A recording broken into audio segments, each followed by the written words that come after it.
stolen since 1960 has not been up to 191 billion naira stolen by an executive of a bank. I'm sure you know what I'm talking about. Yes. A lady executive of a bank was charged with stealing 250 billion naira. She pleaded with the government, can I do plea bargain? I will return 194 billion naira. Now, and I'm saying all the money stolen by armed robbers since 1960 has not been equal to that. But we are then told by the ruling class, aided by imperialism, that everybody should mind his own business because of the fear that if you have a united African country in Nigeria, 170 million people, that is one of the largest markets in the world. So for them, they want to keep us divided so that it's easy to rule us. And that is what is going on. Now, Prof, I've enjoyed your lecture. Very stimulating. I have one or two problems. Yes, Africans are corrupt, but I beg you, don't be tempted to jump to the conclusion of the West that stigmatizes us as the most corrupt people on earth. It's not true. America, Britain are the worst corrupt nations on earth. Prof, the Transparency International try to rank great corrupt countries. They say Nigeria is corrupt, Ghana is corrupt, Cameroon is corrupt.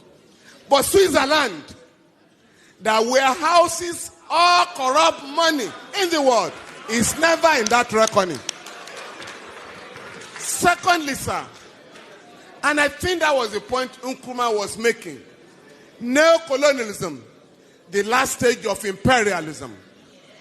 Corruption, we must know, sir, is a manifestation of corruption. Because, like Fela said, Fela once asked me, I feel you are a professor of law. Fela said, Femi, with all this your funny law, now, where did you get the idea of fraud from? Money laundering. If the Western people were not stealing, there would be no word like fraud. No word like stealing.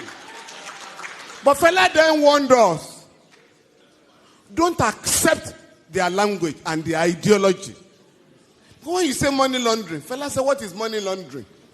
But if you say a man is a thief, in the school, his children will be ashamed when you say your father is a thief. But when you say the man is engaged in money laundering, it means nothing. Please.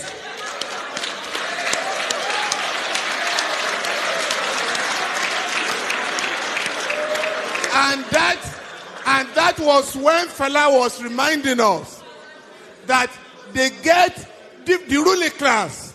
Fela said members of the ruling class have ways of deceiving us. Embezzlement, the fraudulent. Make I remember another word, just to deceive people. But if we are going to organize Africa, sir, we need to draw a line of dichotomy between the countries that are getting it right and those that are exposing Africa to shame. You mentioned Rwanda. Rwanda, not just the cleanest city, has the largest number of women legislators in the world, ahead of the West. But here, you are told here, women are supposed to remain in the kitchen, not to go to politics. And you know how they keep women away from politics? All the meetings of political parties are held in the dead of the night. Why? I'm talking of great ideas by lecturers, and you could pick and choose. And I chose ideas that could transform our continent. And when I went to practice, incidentally, I think Motorayo is left. Who asked the question? Morayo. I practiced under our father, the late Alao Akabashorun, and he was an African lawyer, was very close to Nkrumah, Fela and all that. And that generation believed that Africans should be made to realize that we can solve our own problems. Fela sang about religion, and this is very important, because I was just reading Pastor Adeboye, who has just said that he wants to establish more churches so that everybody can have a church within a walking distance.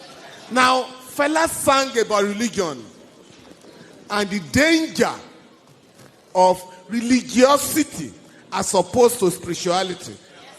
Now, Okoye Akadina Okoye has just given a beautiful reply this morning that what Adebayo is talking about are business centers, not religious institutions. Please, and this is very important, they want to know how our young people can have these progressive ideas. Ayo, I would like to suggest to Yeni and other organizers of celebration, next year, please, have a session for musicians in Nigeria. Not just the show. Have an intellectual engagement with them so that you can get them to realize what it means. My own son, my son is a musician. And I asked him one day, where are you getting these your ideas from? He said that you've forgotten that in your car, in our home in those days, you always play Fela. And I have learned about singing for relevance in our society. The last one is about the elite. All of us here, including Prof. Fela decided to drop ransom from his name. You know Fela was Ransom Kuti. He dropped it and chose Anikulapo Kuti. And that influenced many of us to also change our foreign name. Prof, by the way, I was also a Patrick, like you. Now, but I've thrown away that. But on our children, all of us can decide today. Because Prof made the point. We are all proud when a friend visits you and you say, greet your uncle. You speak the same language. That does not happen anywhere in the world. The late Ganifa Emi called my house one day. My last girl picked up the phone and said, who is speaking, please? And Gani said, please give the phone to your father. Is that not Femi Falana's house?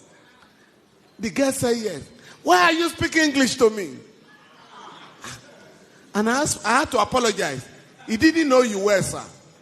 In my home, my wife and I decided, since we didn't learn our own English in school, at home, we're never going to speak English to our children at home. Now, that has paid off. Contemporary and friends of my children ask them now, where did you learn your Yoruba from?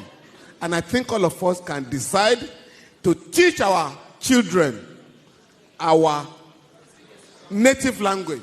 When we were in school, it was prohibited. They call it vernacular. If you spoke Yoruba in my secondary school, you would go for 2